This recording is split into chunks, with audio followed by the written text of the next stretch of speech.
it's like professional herpes where bad managers beget bad managers. I'm Jamie. And I'm Rebecca.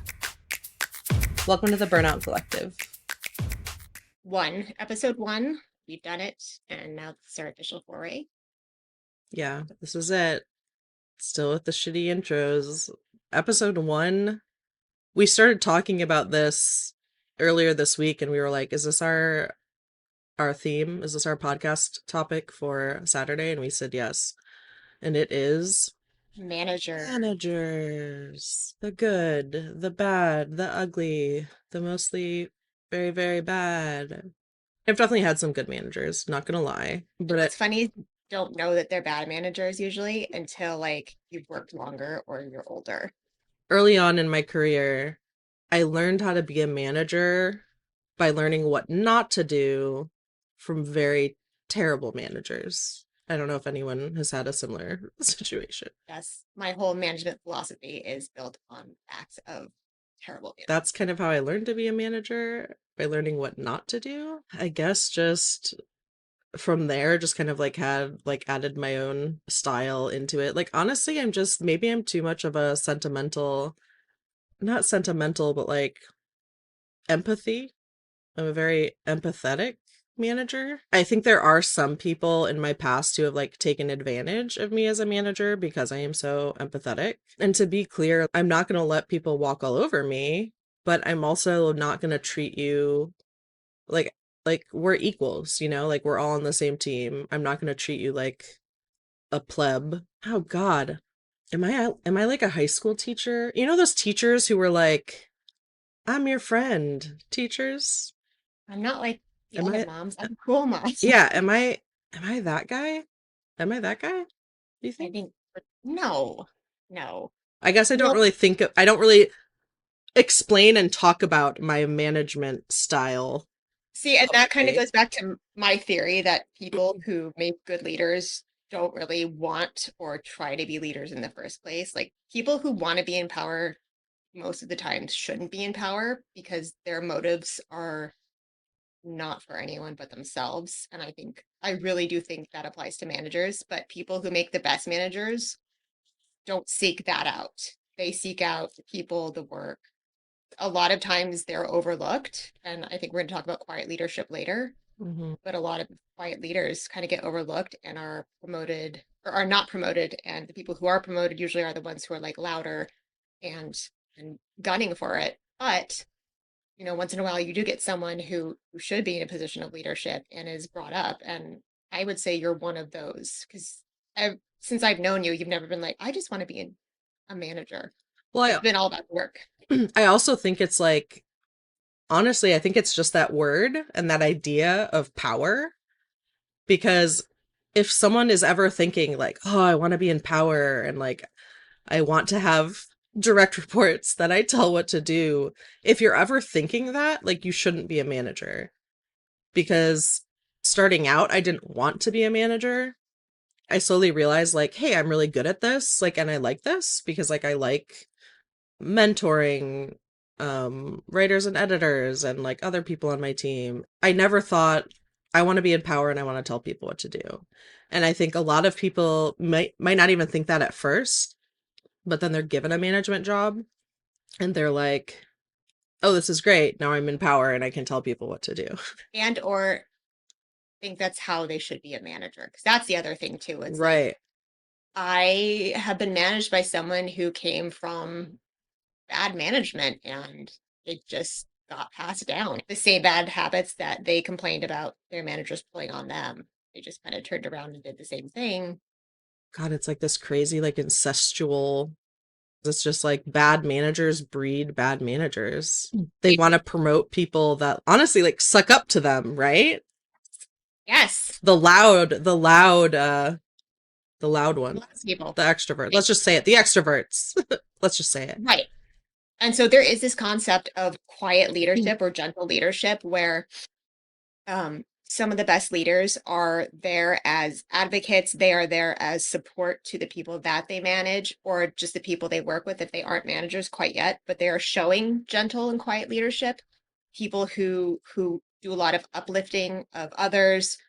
If you see someone and you try to help them to get to like the next step in their career and you're not threatened by them and you lift them up with you, Mm-hmm. like those are really good examples. But a lot of times gentle leadership, because they're not assertive or they're not dominant, that's seen as a weakness. And so a lot of people try to work with them on improving themselves as leaders Mm-hmm. because they think there's just one way to lead, which is just not true. And especially I think for neurodivergent or shy or anybody else who doesn't Introvert. necessarily, or yes, I think they are the best examples of gentle and quiet leadership. Yeah. Um, and I'm glad people are starting to understand like that is actually a very valid way to be a manager. Mhm. Honestly, I even think just like good managers make their team their priority and not the work. Yep. Not that the work isn't a priority, but I think like I've been saying that at work a lot lately. Just like my team is my top priority. Like I just want to make sure my team is okay. I want to make sure my team has everything they need to do their job well. I want to make sure they feel heard. I do, however, think that there's a fine line between shielding your direct reports from the BS and keeping them too much in the dark about ongoings. I think that's something that I personally struggle with as a manager because there are a lot of times when just like different places I've worked where I've been added to a meeting invite and it's just me, like say it's just me and the other editorial managers. But it's something that I really think we should be sharing with the wider team, like not just the like management or leadership. And I struggle with that. Do I not bother and leave them off this meeting and then I can just tell them later? But a lot of times it's just the fact that I feel like they would benefit from being there and hearing whatever it is my leadership is like telling us, and also what like they might have something to say about it, you know, like they might have questions about it and want to be there to hear it and ask those questions directly. I am always honest as possible without, again, trying to like the sky is falling. But I mean, you're right. You want to make sure they are aware if there's something they need to be Yeah. aware of. But yeah, I think knowing when not to pull them into the politics of the office is a super solid skill set. Yeah. The other thing in those offices that I think is hopefully slowly changing, but not fast enough, is creating tracks to move people to People, promote them. That, yeah, oh, I was gonna say, yeah, people who don't want to be managers, but like want to get promoted and want to make more money. Like your only option should not be, you're in charge of people. That's actually how you get a lot of bad managers is you put people with absolutely no management skills in order to move them up. And a lot of times they're moved up without training, without, that's how the cycle starts, right? That's the incestual bad manager cycle. That's the start of it, is people promote managers just because like that's the next step for them. And then I've been put under these people and exhaust. It's exhausting. And actually, when I think it was Alyssa brought up the concept of moral injury, where is it burnout or moral injury, and working for people who live their lives in a way that goes against your own ethics or your own, personal beliefs, yeah. and just having to work for that person every day is draining because you don't believe what they're doing, but you're kind of stuck. And if you're me, you're kind of sitting there thinking, I would do such a better job than them at this. But like genuinely, does that sound bad? I mean, seriously. No, but I completely understand. Why would they do that? That doesn't make sense. And then, but again, you don't necessarily know because especially if you're younger in the workforce or with less experience, you don't have good examples of management and you don't know any different. I guess this is just how managers are. Or Right, early you on. bad management, it's still an abusive relationship. It's just a professional abusive relationship. And if you don't know any better, if you haven't seen differently, you can 100% be led to believe that this is just how it is and this is how all managers are. And that's what keeps you Yeah. stuck in that cycle. You don't fight back, you don't speak up, you just get more ground down. Honestly, we shouldn't even be put in a position where we're like feeling like we have to fight back. That shouldn't ever happen. By fight back, I mean ask questions and meet. But I mean, truly though, that's how I feel sometimes, is that I'm put in a position where I feel like I have to fight back. It starts with questions, but like that's my first line of defense. I know it's so hard to say to your manager, that's a bad idea, or I hear you, but we should maybe consider doing this instead. And that can be hard to do, but I guess that's what I was thinking when you said fight back. There are a lot of leaders who don't like that and who don't like to be questioned. But over the last couple of years, I've started to have examples of managers who ask what I think about something or ask for input, which I think takes having to tell your manager, hey, that's a bad idea, when they are actually open to feedback for real and not just my door is always open, Yeah. but like actually want to know. Oh God, I totally say that. But I just asking what you Spiraling. think about this, or do you have any other thoughts? That eliminates the need for that conversation. You are seen as like a team member and valid and having what you think be taken into consideration. That's how it actually should be. That is good management. But Yeah. I can genuinely say that has not happened on an even close to consistent enough basis over the almost 20 years that I've been working full time. Oh yeah. Same. Paper says, I think I'm learning that a good manager will let you say you think something is wrong and you don't feel fear repercussions. I guess I do always ask, even something very, because like we're in content. So even if it's like an edit or something, and I make a change to something that maybe one of my direct reports already edited or changed, and I'm like explaining it, I'll say, like, this is why I did this.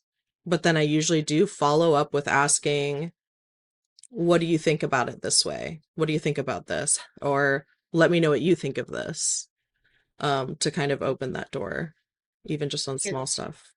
And that, again, another good mark of good management that lifts all boats. I 100% don't know everything, not even close. And That's being able to, not really how you come across. I know, I do know almost everything.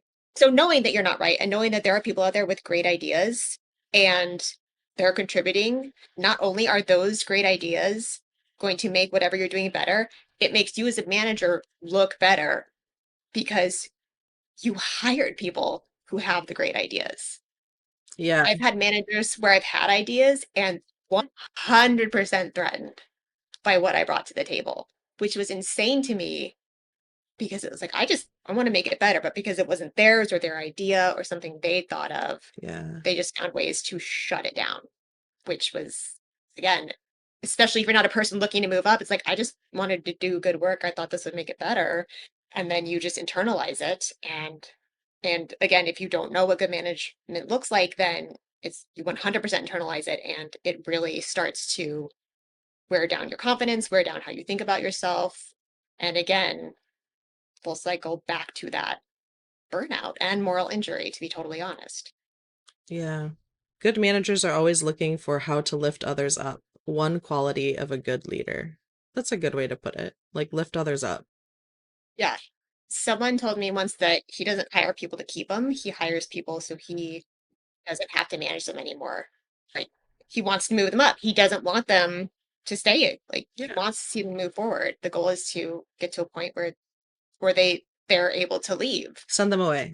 No, I mean it is. Like it is, but it's also sad. It's sad, but yes, that is the goal. and some of the best managers I've had have hired people who are skilled and know how to do their jobs.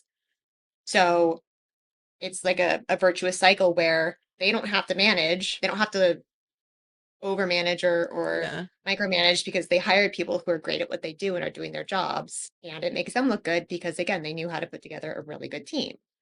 Yeah, I also think to be a good manager, like you have to be a good listener. And you can't be the type of person who hates it when people disagree with them. That makes me And you should foster that, and you should be proud of that. You should still be proud of the fact that you're the type of manager that this person feels comfortable opening up to and making suggestions to. Because a lot of it, like, sometimes it's just a dictatorship. you know? You just have these edicts that are coming down, and follow orders. And that's not the way a healthy team should be. You can't have a healthy team if it's a dictatorship. The fact that you do have people coming to you with creative ideas indicates that they are mentally at a place where that creativity is still flowing. Mhm. And the whole part of us doing that is that I think so many years of just being batted down, or Yeah. that creativity not being um, encouraged, got us to a point where, that just kind of died, and And now we're doing we a don't podcast. we're doing a podcast. But to me, that indicates that we're like at least not fostering that burnout mindset, or generating that burnout mindset with people that we manage. Having that open dialogue, making sure that you're, checking in with them, letting them have space and letting them have the floor. Yeah, agree. The other thing we did talk about, which I think I want to kind of um, expand on, is when you have managers who come to you with suggestions for improving your weaknesses. Yeah, they really should be catering to your skill set. Because even if you have two people in the same exact role, let's say you have two deputy editors, and you can have one person that is, this is a total exaggeration, but let's say one person's really good at data, right? Um, they read data really well, they comment on data really well, they know how to like pull a story out of it. Then you have another person who's like terrible with data. Like they can maybe get by, but they're not great. But maybe they're really good at, I don't know, formatting an article really well, or like adding really cool visual elements to an article, like even of the data, like maybe they don't get the data, but then once the data person explains it to them, they're like, oh yeah, like we could visualize it in a pie chart or a graph and a Venn diagram, whatever. It's like you should cater to that. And it's not like I'm expecting the other person to not like grow and become better at data or become better at like visualizing. But if you have someone that's just really good at a thing, you want to foster that and like help them improve that skill set instead of focusing on like, oh, but you don't really add any good visuals to your article. So, Right. um, Perceived weaknesses don't necessarily mean they're weaknesses. yeah. That is ascribing to one specific mindset of what people should be, not realizing that there are just some things that some people naturally aren't super great at and maybe won't ever be super great at. Even like just starting when I first started out in like personal finance content, my story there is I got recruited by a company and I had an interview with the recruiter and I was like, this sounds great. Like, sounds like something I could do. However, like, I don't have any personal finance experience. Like, I don't know anything about finance. And they said, we don't care. That's fine. We understand that. We want a great editor, like which you are, and you have the experience there for everything we want. That, like, the topic, like, that can be taught. Personal finance can be taught, and you can learn that. And I thought, okay, let's do it. And like now here I am, and I'm still doing it. I am kind of a personal finance expert now, and it's really kind of funny for me to say that out loud, I guess. But it's true. Like I really am. I had to learn like really fast, but I appreciate that, I guess is what I'm trying to say. Because I think a lot of people hire based on like we would hire so many writers at different companies sometimes for personal finance, and it would just be like, oh, this person is such like an excellent personal finance expert, like they know everything about investing. And then I get an article from them to edit and it's written horribly, Yeah. and it's not in like terms everybody, your everyday Jane, can understand. It's in terms of um yeah, just a lot of different like lingo and finance buzzwords, and like that's not going to resonate with everybody. We're not all personal finance experts, like And that's people not understanding what actual skills are needed for a job, and yeah. prioritizing what they think. And that yeah, that's just a hotbed for bad employee, bad management cycle. Yeah. And for writers now, I know we do want that expertise, especially in personal finance. Like that's a big deal. Like that's what we're looking for. Um, but honestly, like if I had to choose, if they're like, you have to hire a writer and you have this person who knows everything there is to know about investing, but their writing's not that great. It takes a lot of editing versus a person who's like a seasoned writer, has been writing about a variety of topics for a long time, um, and like kind of knows but isn't quite an expert. Like I would actually take the lesser expert. Yeah. There, yeah. And again, it's because you know like what actually needs to be nurtured. Yeah. Because again, like that can be learned. So I appreciate that. I appreciate like companies looking at the whole picture and like taking a step back instead of just being like, well, we need a person that can hit these 20 bullet points that we put on our job description and knows how to do every single one of these and knows how to use all the software we use. No, you can teach somebody that. And another point to that is personality. I think I actually had somebody tell me once, and this is kind of what I think too, is you can teach somebody to be a better writer. You can teach somebody about personal finance, but you can't teach somebody not to be an asshole. And that comes down to like the culture of it all. So even if you are like the utmost greatest personal finance expert that to ever exist, and you know everything more than anybody in the entire world, if you're going to come in and work with me on my team and be a jerk to everybody, that's not going to fly. Get out. Right. See ya. Would you say the burnout that you've had or that's been just building for the past however many years, would you say that's more attributed to management or the companies? Like my management, No, not your, no, your managers, not you as a manager, but like, my managers or the company. I mean, because there's bad company culture, but then there's and good managers, but then oh, there's so you're talking about culture specifically. Okay. yeah. So Yeah, I honestly think it's a little bit of both for me. Um, but maybe more like leadership. Leadership has been, I think, a bigger issue, I think, than the culture. 100%. I it's been a couple of years now, but I was at a point where I had been managed for a couple of years, and it was the type of management where nothing was encouraged, everything was criticized, and I got so in my head, I got so down about my skill set, I got so turned around about who I was as a person, as an employee, and I've had to be in therapy for that for a while because Yeah. that really, really messed with me. And without sharing too much, I recently moved up at work and it's like it's just like being haunted because it's still lurking at my corners of like, The imposter syndrome. yeah, I mean, I feel you feel like you tricked them, because you're just so used to, you're just so used to feeling that like, well, you're not good enough or what you Mhm. give isn't good enough. And so it's taken me a few years to learn that what I actually do bring to the table is wanted, is valued. And Well, because you haven't had a manager that like has told you that, you know? That's the problem. I I ugly cried all day yesterday.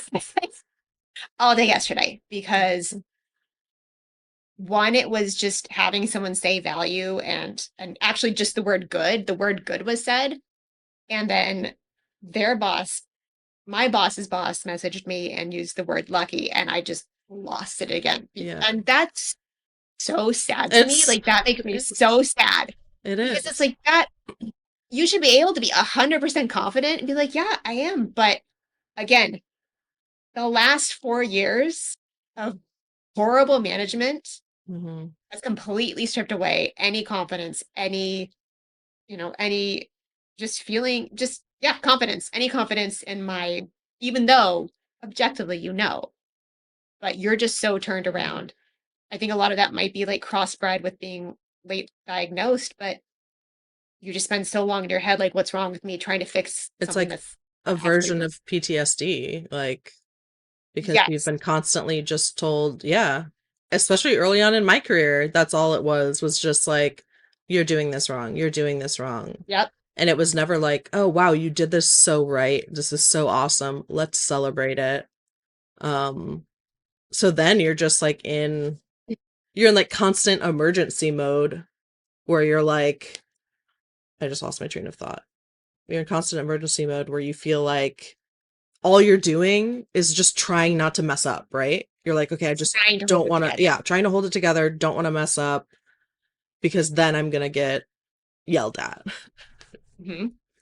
It's the And yelling at. It's the yelling at.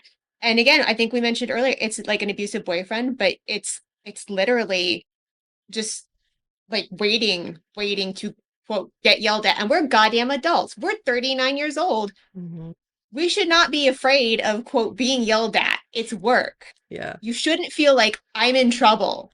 That's It took a while for me to not build up this crazy anxiety when I would see a message from a certain person or a manager or a leader. Because typically that meant, all right, what happened now? What did I do now? What did I mess up? yes. And that's like, what Yes. a terrible way to, I don't know. I just like, if everybody would just understand that, like, people who report to you, people who you manage, like, aren't lemmings, they're actual human beings that have feelings. And, like, I know it's not like, keep it professional. Like, it's not that. It's not like about keeping it professional. It's about understanding that this isn't just like what you say and what you do doesn't really have like a huge effect. But like we're human beings. Alyssa said it like fine like good management is about keeping the humanity Yeah, and valuing it. exactly. And yeah, no, I just like, I feel that so much. I don't even know what else to say. I feel like you said it perfectly. Well, and I know we've talked about kind of our whole management style being built on the backs of bad managers. It's so funny because I'll message one of my writers like, "Hey, do you have a second to talk? It is about this," and I just like automatically over explain so they know and so they don't Mhm. have to because I just want to make sure they're being communicated with in a way that I know negates Yeah. negates panic. And they could not even have thought anything of it when I went, "Hey, do you have a second?" But because I'm just so conditioned to know that, You know what? um, sorry, what'd you say? Oh, I was just gonna say, I didn't mean to interrupt you. Um, you know what I like to do? I like to flip that around like on my managers and I'll drop like um, hey, do you have a few seconds to chat? And it's hilarious because they always respond like, yeah, what do you want to talk about? Are you quitting? Please don't quit. Please don't go. Like to keep them on edge, you know? Keep them guessing. Keep them guessing. Or just, oh God. Yeah, no, it's so yeah, so it's over communicating, but because I want to make sure they feel safe, like safety, Yeah. not necessarily in their position because the economy, everything is terrible. Well, and that's Not not in your control, you know? right. I just mean like safe with the person who is in charge of them. Hmm. And that's something I think does not cross the mind of most of the people I've worked for. Yeah. Because then a lot of it is like driving the bus over whoever is underneath you. If it's going to come between you and them, 100%. Um, I was gonna look at chat because I feel like we've missed a lot. Uh, someone who disagrees with you can help you grow. Yes. Listening is very important for managers and teams. I'm a bit nitpicky and I like digging into things. For a while, I wondered why my manager kept putting me on specific projects, and then I realized that she was putting me on detailed oriented tasks. I never thought that's what I would be doing, but I actually enjoy it. So she leveraged that part of me. Yeah. Um, Mhm. that's great. That's what we're saying is like you really just kind of lean into people's strengths instead of just being like, you need to do this better. And I'm not saying like I There's nothing don't, to approve. I mean, right. our Everybody has something to improve. That's fine. But I'm just saying, like, overall, and that's like how you're going to have such like a good team. Like, you take a person's strength and just lean into it and, um, I don't know, foster that. And then you have all these people who like have these awesome strengths that are great for your team. And they're like at like 100, you know? Like they Mhm. came in, maybe they were like 70 with that thing, and most people are 30. And then you fostered that, and yeah, and that just helps. The other thing I've learned about good managers, actually working in my most recent job and working with my coworkers who's a manager, the best managers are constantly worrying if they're being a good manager or not. Like she's so composed, and I look up to her so much as a manager because, but then talking with her one on one and finding out that like she's constantly making sure what she's doing is correct, is ethical, is, and knowing that she's having like this internal, not lack of confidence, but just checking in and making sure, and a constant ensuring that what she's doing is the kindest but the correct thing, and making sure that she's acting according to her own values and remembering the humanity. And I so appreciate that she is constantly looking for ways to improve as a manager, even if she doesn't need to. She's not reliant, like, I'm sure I'm fine. She's always making sure and always just Yeah. checking in with herself and her But why is attitude. that? Because I think she's she's a had, good manager. well, also, but Oh, she's, oh yeah, sorry. Because I just said she's a good what did I just say? Rebecca's like, what did I just say? That was another thing one of my managers used to do, oh, by the way, that I had told Rebecca about is manager. she would tell us to do something and then we'd have like a question about it. And we'd say like, oh, but what about in this situation? And she'd just go, what did I just say? And now I can laugh about it. It was miserable then, but now it's really funny. What a terrible human being. What a miserable human being. What a terrible human being. What did I just say? I don't want to be this person, like Startups. the mom. But also, management is really similar to parenting in that you have full ass people you are in charge of have their own thoughts and feelings. And that's something that I think a lot of parents aren't aware of with kids, but like kids are their own person and they are going to disagree, and they are. And if you're even close to a good parent, you're not going to bully that out of them. You're going to have to work with them. Mhm. If they do disagree with something, or if they don't want to do something. And a lot of those skills transfer over to management. Yeah. Honestly, that really resonates with me. Like, I have two cats, and I feel like it's Yeah. Please don't shit in the copier. Just don't. Tom, get down. spray bottle. Oh my God. Now I just want us to make like an animation video about like managing cats. I mean, do you know what I mean? Like, it's just, I didn't realize how much crossover there would be. And I mean, you could be a great parent or a great manager without being a parent, but just again, I keep going back to Alyssa saying the humanity, just okay, these are all people. And sometimes they're not going to do the thing. Now what? Also, and like everybody makes mistakes Yep. sometimes. Like I remember like I I had one manager who, I'm sorry to say it, but like did nothing. Literally like did no work. All they did was like they would write really long emails to us all the time. Just like ridiculously lengthy. Like I never thought I would say this, but it would be like it's like that email could have been a meeting, like just a quick 5 minute meeting.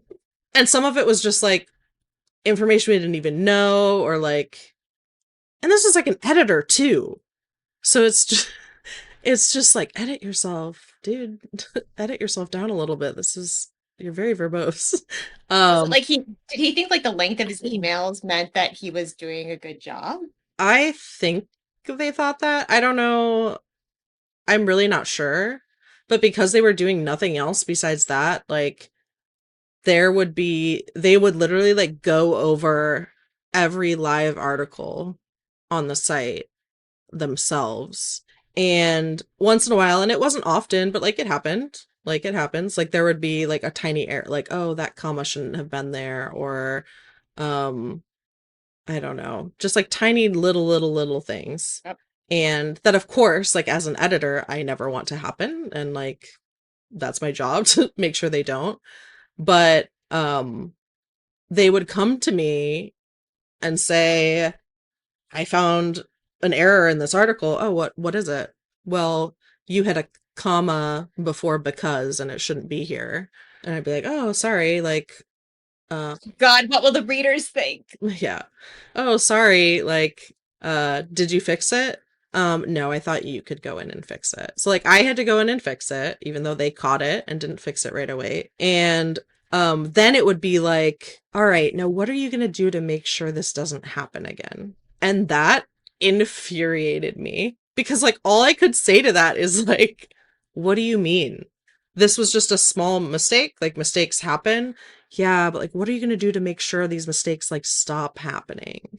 It's like Stop existing. not I don't yeah, know. like not be human. Like I don't be a robot. Panic. Be Every time I hit publish, just panic internally that I'm going to get another message from you. yeah. That's what That is happens. another thing. Yeah, in our line of work especially. Like Or hitting that publish button still for me is a lot like, oh God.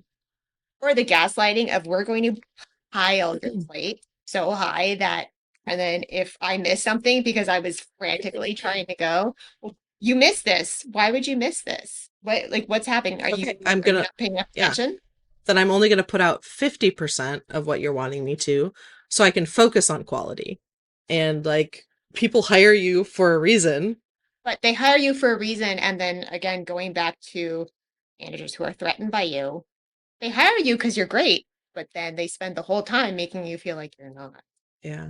And I just don't understand the why behind that. And I wish somebody could tell me in a way that made sense. I just don't understand hiring someone because they're good and then proceeding to slowly destroy them. Yeah. Some people I think just like really thrive on that. Like should we just be okay with it because it's like, well, we'll let them be miserable to us because at least they're not going out and like murdering people because obviously there's some sort of sociopathic serial killer. So at least they're just being mean to us and not murdering people. Regarding. It's like we're just taking one for the team. But no, it's true. It's like, would they be serial killers otherwise? That's what I'm thinking. The amount of Glee? Utter glee? yeah, but the amount of times I heard, ooh, I mean, you're really close, but like, and just that noise of like, well, Yeah, like that inhale. hired me because I'm good at this. It's okay. It's okay if I'm good. If you wanted to hire someone that you could like bully, So glad I didn't work for him. I always say like maybe this is a little kumbaya. I feel like I always say kumbaya. But I honestly just think that if everybody kind of went through life literally treating others how they want to be treated, things would just be so much better. I honestly do. I try to always be kind to people unless like I like you, then I'm like really mean to you and I'll bully you. It's about just like being kind to other people and understanding that again, like we're all human beings. We all make mistakes.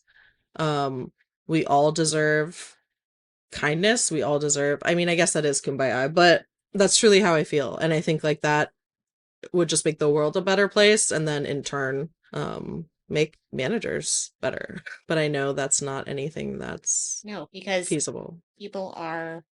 these are expendable. They're the people who spend so much time grinding down really talented people who then spend $170 for every therapy session because they can't put on pants anymore in the morning because they're just so dead inside.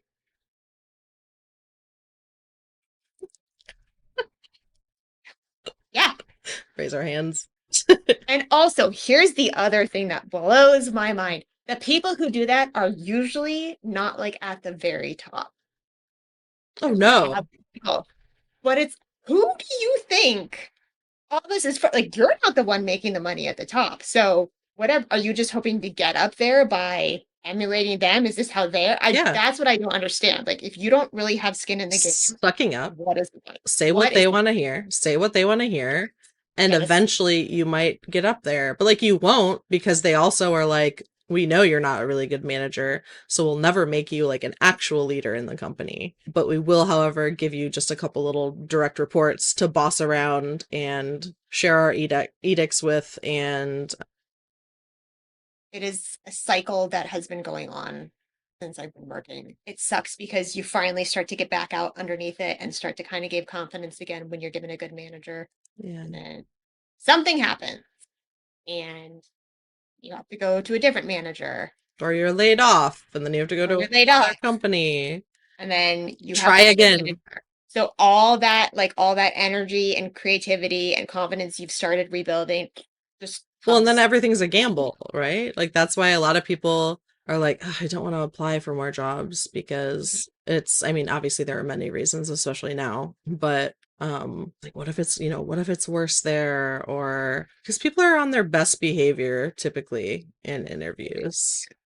Talk about sociopaths, by the way. If you have that great of an interview, there's something wrong. God, and also people who just interview like very, very well, but are just horrible people.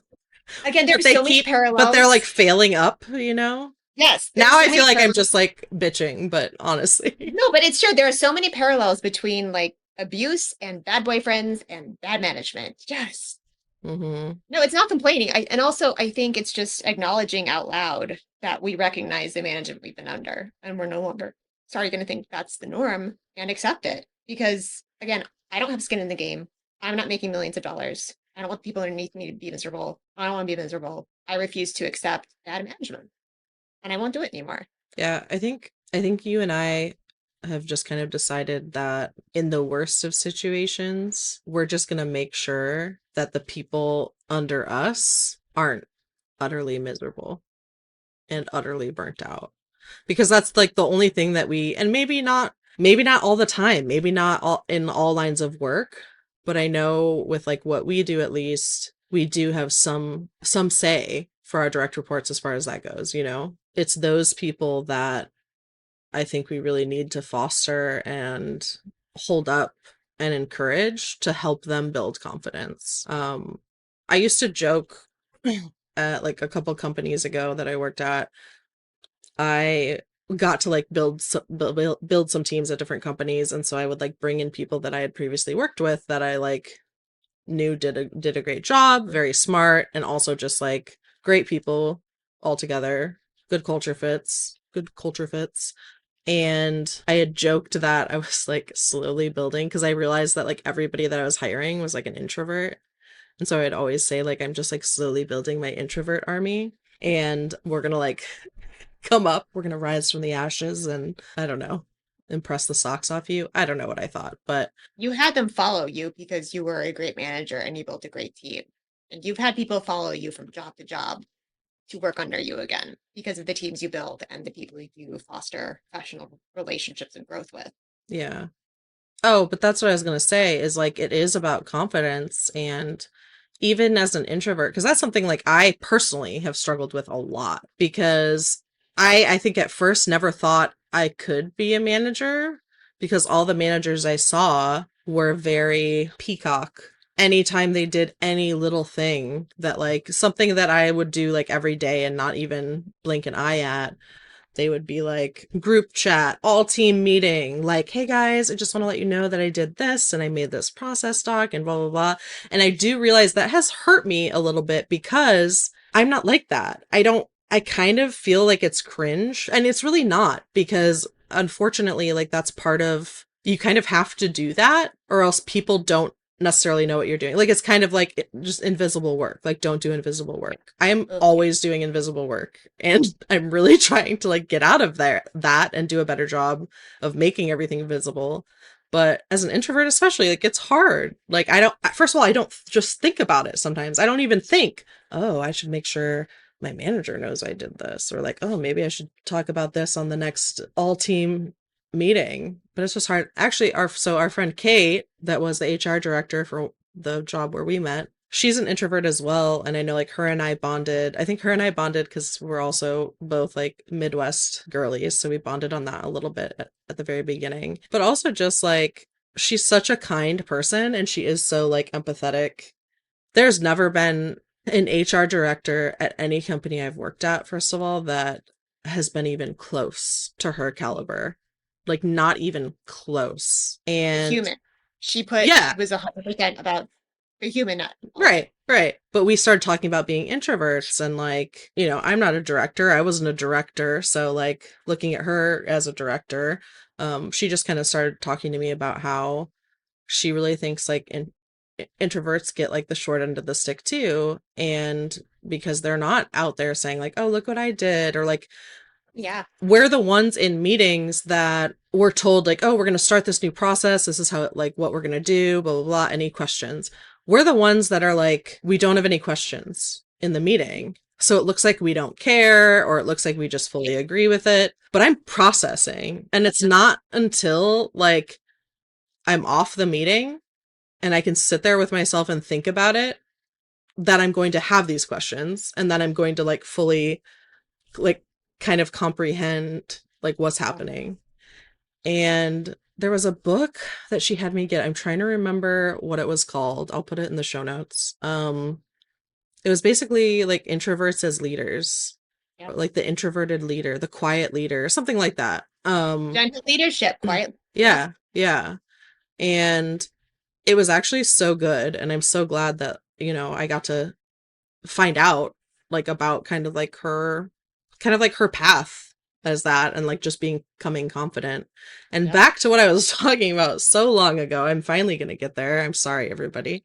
um I'm very talkative today, apparently. Is that a lot of the people I manage are introverts, not all of them, of course, but a lot of the people I manage are. And so a lot of time, so what I always tell people, especially when I'm a new manager to them, newly managing them, is I say, um, I need to know, oh no, I'm sorry.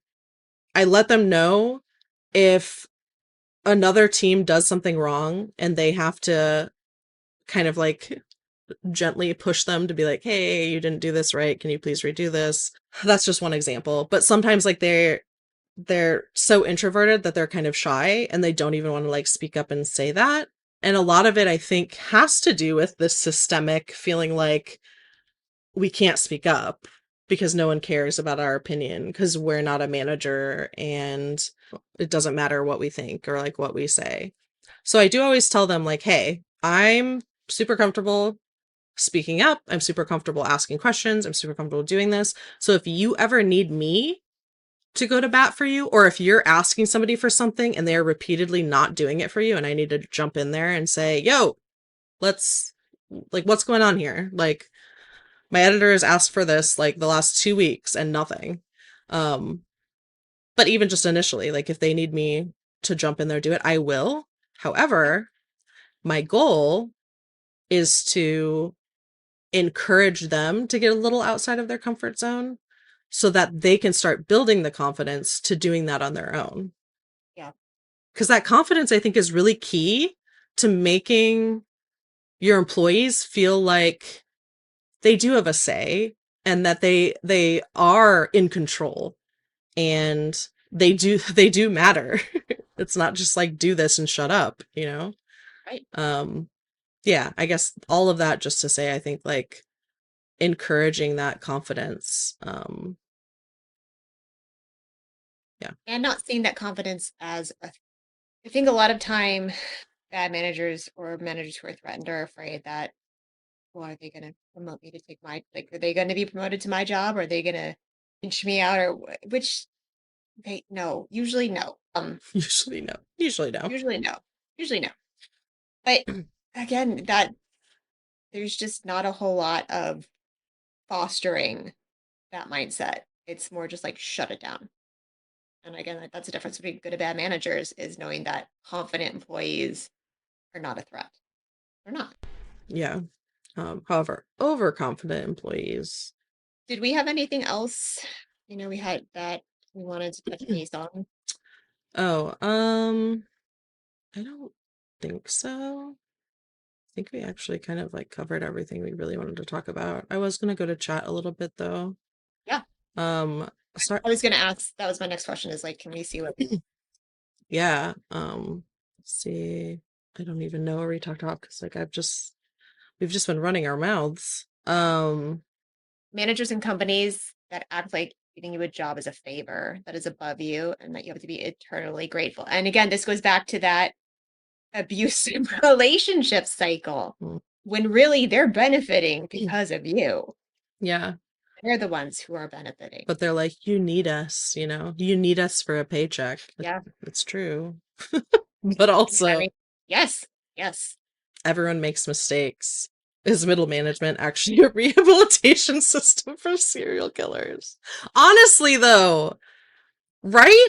It's like literally like now from now on, listeners, every time a manager is being an asshole to you, just think that they could be out murdering a bunch of people right now.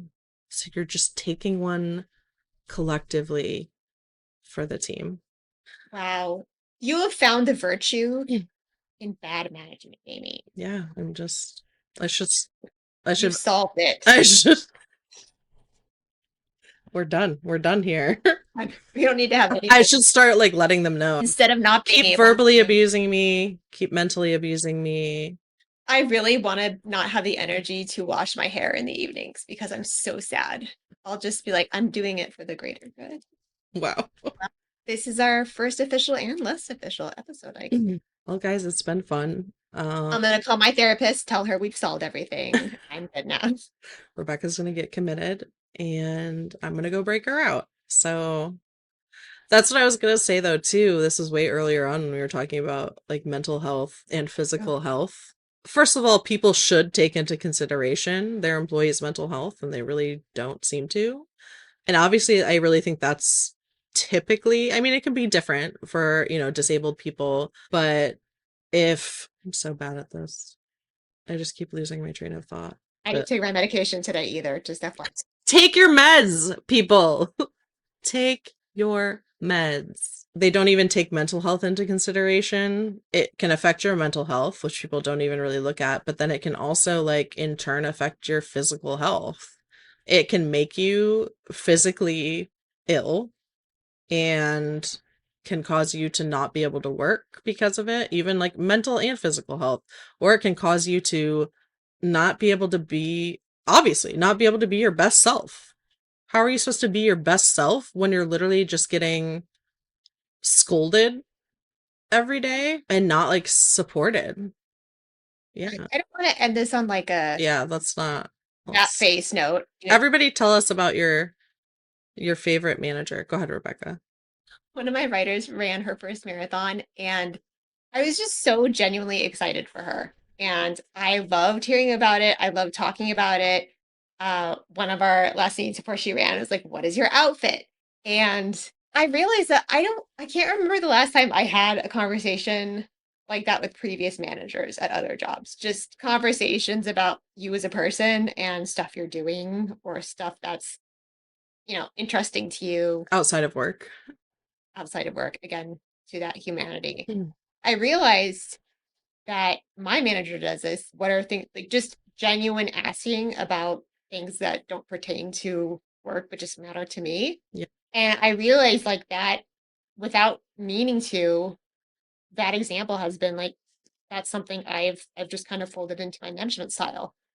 It's just it again, whatever the opposite of professional herpes is. Having a good manager and Rebecca, that's just herpes. That's no, just herpes. no. Okay. Having a manager who who's setting a good example so good that you don't realize that that's what's happening and that you naturally just kind of start taking that on. Again, that to me is the mark of like somebody who is good at this. Also, all the managers I've known who are not terrible have been in therapy. I don't know if that's a coincidence, but I'm fairly certain there's something there. I don't think I have ever been, I've never had a manager that I know whether or not they're in therapy. My direct reports definitely know I'm in therapy, I think. Don't see me as just like a number. See me for me and like listen to me, support me, uplift me, and help me grow. Criticism is fine, but let's talk about it in a healthy way where we're gonna work on it where it makes sense, not just like Yes. What are you going to do to make sure you never ever make any sort of little tiny mistake ever in your life? That's not a way to work on it. Just like do what you can. And I mean, I think, yeah, your employees. So asking too, I mean, you have a good manager and you're managing people, just asking like, hey, what can I do? What can I do to make The your answer, life easier? right. What can I take off your plate? What can I? Because that's a good manager, not afraid to like jump in. Our director edits stories in a pinch. Yeah, That's a good same, manager. same. It's not thinking you're above it or that's not my job. Again, not having that ego or not thinking like "Ugh, this is beneath me. That shows up in a huge way for your Hmm. employees. And again, like you said, just like caring and like asking about their life. I think there are some people who like just don't want to talk about personal anything ever at work. So you do want to make sure that you're not.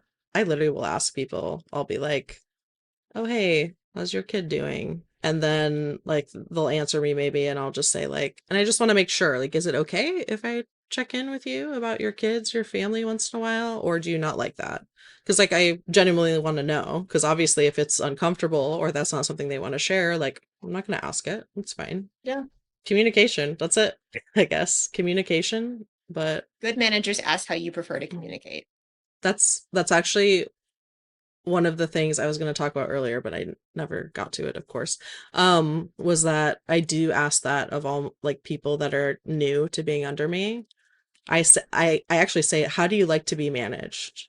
Spoiler alert, no one has said micro, please. No one has said micro, but some people do like a little more, a little bit of hand holding, and like not in a bad way, besides like a little more Accountability or just kind of just just keeping like, them accountable or checking in. yeah, they like to be like checked in with more, and like other people are like, just don't check in with me. I'll like let you know if I need something kind of deal. Like, so I think that's really important. And like to your point too, yeah. How do you prefer? I like to ask people that are newly managing me, how do you prefer I contact you? Would you rather I send a Slack message? Would you rather an email? Do you want me to do a quick call? Do you want me to hold everything until our one-on-one and then bring it up? And to your point about introverts too, I think that's a good thing to ask because when you do manage extroverts and you realize that they do like to talk to people and they prefer if you check in with them, that wouldn't come naturally to me. So like Yeah. And some people prefer to like work on projects on their own. Like it's just like, yeah, just tell me, let's get on a meeting and go over what the project entails. I'll let you know if I have any questions. I'm going to go do it by. And some people are like I'm more of a visual learner. Like, can we like workshop something on a video conference call, or can we, just sit on a meeting and talk it out? Can we just sit on a meeting and co-work together just so I have somebody there with me? That's a big thing you and I do together. And that's something I've even done that with some of my direct reports before because they thought that would be useful. And I'm like, hell yeah, because that helps me too. well, here's to the good managers. And here's to the bad manager. Always finding out that the manager who made you think you were shit turns out to be shit and other people recognize it and they get their comeuppance. Mm-hmm. If that was a flavor, I would want that in everything.